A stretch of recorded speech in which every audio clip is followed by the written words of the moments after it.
Welcome to all. इस presentation में हम आपके लिए लेके आए हैं हॉरिजॉन्टल ब्रोचिंग मशीन और वर्टिकल ब्रोचिंग मशीन। तो हॉरिजॉन्टल ब्रोचिंग मशीन नाम से ही क्लियर है। ब्रोचिंग में क्या हो रहा है, ब्रोच टूल जो है वो लीनियरली मूव कर रहा है। अब वो लीनियरली हॉरिजॉन्टल प्लेन में मूव कर सकता है ऐसे, और चाहे तो वो वर्टिकल प्लेन में मूव कर सकता है ऐसे।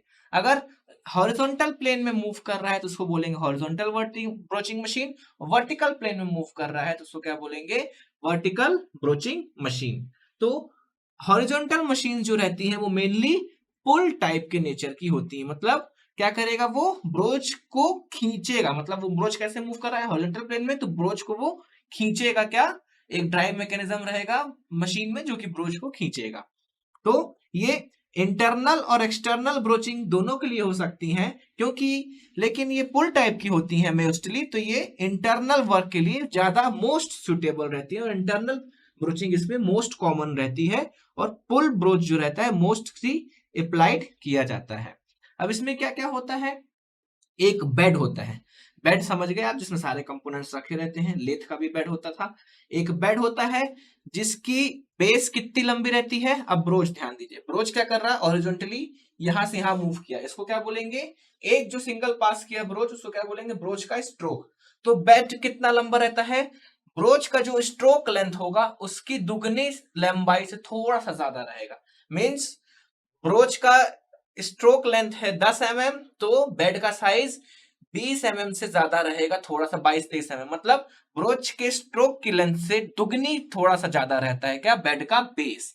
ठीक है, जिससे क्या होता है, उसके बाद उसमें क्या होता है, एक ड्राइव मैकेनिज्म रहता है। ड्राइव मैकेनिज्म क्या करता है, ब्रोच को खींचता है, जिससे क्या वो वर्कपीस के थ्रू पास होता है और अपना ऑपरेशन परफॉर्म करता है। उसके बाद ये किसके लिए इस्तेमाल हो सकता है, मैंने कहा मेनली इंटरनल ब्रोचिंग के लिए, जैसे राउंड होल्स, कोई भी साउंड स्लॉट्स कटिंग करना है, काउंटूर किसी प्रकार का जनरेट करना है। इंटरनल के साथ साथ एक्सटर्नल में भी, जैसे कीवेज, स्प्लाइंस और स्लॉट कटिंग के लिए भी इस्तेमाल ये वाला किया जा सकता है। इसका एक मेजर डिसएडवांटेज है, मैंने क्या कहा कि जो इसका बेस रहता है वो स्ट्रोक की लंबाई के दुगना रहता है, दुगने से भी थोड़ा ज्यादा रहता है। अगर दुगना रहेगा तो क्या होगा, फ्लोर एरिया ये ज्यादा कवर करेगा, क्योंकि ब्रोच जो है हॉरिजॉन्टल प्लेन में मूव कर रहा है तो वर्टिकली जो हाइट है उसका यूटिलाइजेशन कर नहीं पाया। अगर वो वर्टिकल प्लेन में मूव करता तो फ्लोर एरिया अपने को इतना सा लगता, लेकिन यदि इतने प्लेन में मूव करेगा तो बेड का एरिया से डबल होगा, तो इतना फ्लोर एरिया लगेगा। तो इसका एक डिसएडवांटेज है कि ये फ्लोर एरिया ज्यादा कवर करता है। उसके बाद लॉन्ग ब्रोचेस जो है, इसमें क्या होता है, लॉन्ग ब्रोचेस, अब ध्यान दीजिए, जो लॉन्ग ब्रोचेस है उनको हॉरिजॉन्टली आप ज्यादा अच्छे से हैंडल कर सकते हो कंपेयर टू वर्टिकली। तो लॉन्ग ब्रोचेस जो है और हैवी वर्कपीस जो है वो इसमें हॉरिजॉन्टल में ज्यादा अच्छे से हैंडल किए जा सकते हैं। अब इसमें क्या, एक हाइड्रोलिक डिवाइस रहती है, हाइड्रोलिक ड्राइव रहता है। हाइड्रोलिक ड्राइव मतलब पिस्टन सिलेंडर मैकेनिज्म रहता है। वो किससे कनेक्ट रहता है, इलेक्ट्रिकली पावर्ड यूनिट से कनेक्ट रहता है। इलेक्ट्रिकल पावर सिग्नल क्या करती, मोटर क्या करती है, हाइड्रोलिक सिस्टम को एक्टिवेट करती है, जिससे क्या होता है, उसका पिस्टन मूव करता है। पिस्टन किससे कनेक्ट रहता है, एक रैम से कनेक्ट रहता है, मेन रैम जिसे कहते हैं। पिस्टन हाइड्रोलिक ड्राइव ने क्या किया, मेन रैम को एक्चुएट कर दिया। अब मेन रैम जो है वो ब्रोच के फ्रंट एंड से कनेक्ट रहता है। जो मेन रैम का जो दूसरा मेन रैम जो है, एक तरफ से किससे, हाइड्रोलिक डिवाइस से कनेक्ट रहा, दूसरी तरफ से जो मेन रैम है वो किससे कनेक्ट हुआ, ब्रोच जो है उसके ब्रोच वाले हेड से कनेक्ट हुआ, पुल हेड से। पुल हेड से जहां से उसको खींचना है, और ये किसके ऊपर रेस्ट करते हैं, एक पुलिंग स्लाइड के ऊपर ये चीजें रेस्ट करती हैं। और जो दूसरा वाला साइड है ब्रोच का, पुल साइड वाला, तो रैम से कनेक्ट है, किसके ऊपर सपोर्टेड है, पुलिंग साइड के ऊपर। और जो दूसरा वाला साइड है वो फॉलोवर रेस्ट के ऊपर सपोर्ट करता है। इस डायग्राम में आप देख सकते हैं, इलेक्ट्रिकल मोटर आपको दिखाई दे रही है, उसके नीचे आपको हाइड्रोलिक ड्राइव, हाइड्रोलिक ड्राइव से मेन रैम निकल रहा है।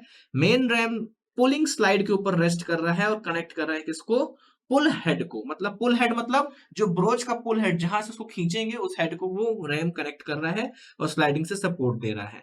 उसके बाद जो उसका दूसरा एंड है वो किससे कनेक्ट सपोर्ट है ब्रोच का, वो फॉलोअर बेड से या फ्लावर बेड में सपोर्ट है। उसके बाद क्या होता है, हाइड्रोलिक डिवाइस होने के कारण हाइड्रोलिक डिवाइस होने के कारण जो स्ट्रोक की लेंथ है वो आप लोग वेरी कर सकते हैं। हाइड्रोलिक डिवाइस का मतलब पिस्टन को जिस हिसाब से मूव कराएंगे उस हिसाब से स्ट्रोक की लेंथ मूव हो जाएगी। हाइड्रोलिक डिवाइस होने के कारण जो स्ट्रोक की लेंथ है वो आप लोग वेरी कर सकते हैं, जो स्ट्रोक की स्पीड है वो भी आप लोग अपने हिसाब से वेरी कर सकते हैं। ये इसका एक बहुत बड़ा एडवांटेज होता है किसका, हाइड्रोलिक ड्राइव होने का। तो ये ब्रोचिंग हॉरिजॉन्टल ब्रोचिंग मशीन आपको सिंपल इस फिगर में दिखाई दे रही है, सारे कंपोनेंट्स इसमें जो मैंने बताया वो मेंशन्ड है।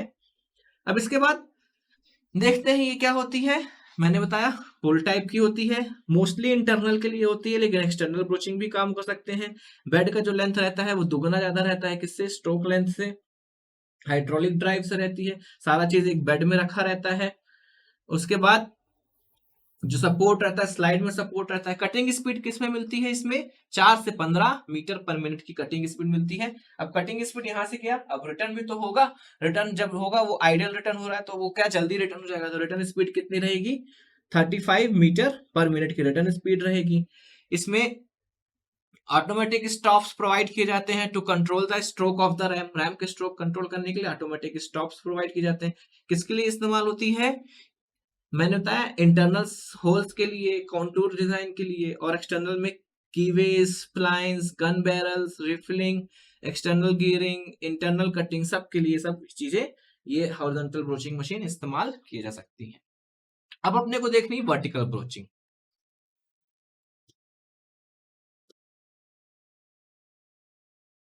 वर्टिकल ब्रोचिंग में क्या होता है, मैंने बताया जो ब्रोच है वो कहाँ मूव करेगा, वर्टिकल प्लेन में। हॉरिजॉन्टल ब्रोच में कहा था, हॉरिजॉन्टल प्लेन में।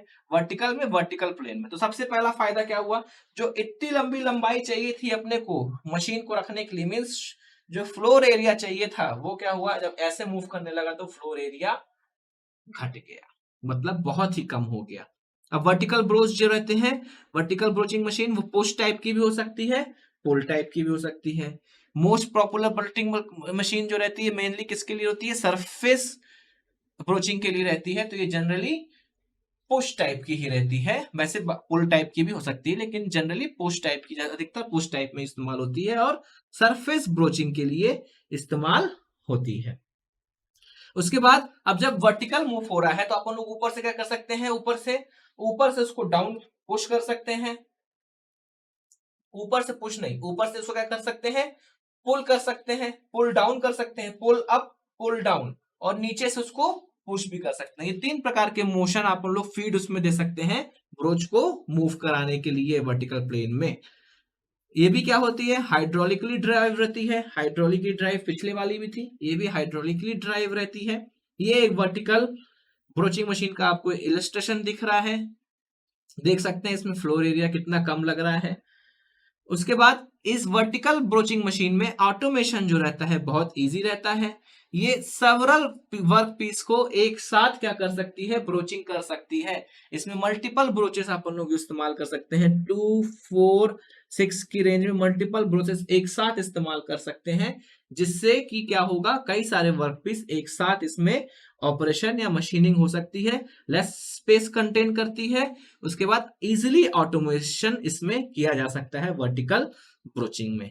तो आई होप आपको हॉरिजॉन्टल और वर्टिकल ब्रोचिंग दोनों अच्छे से क्लियर होगा, दोनों में डिफरेंस समझ में आया होगा। Thanks for paying your attention.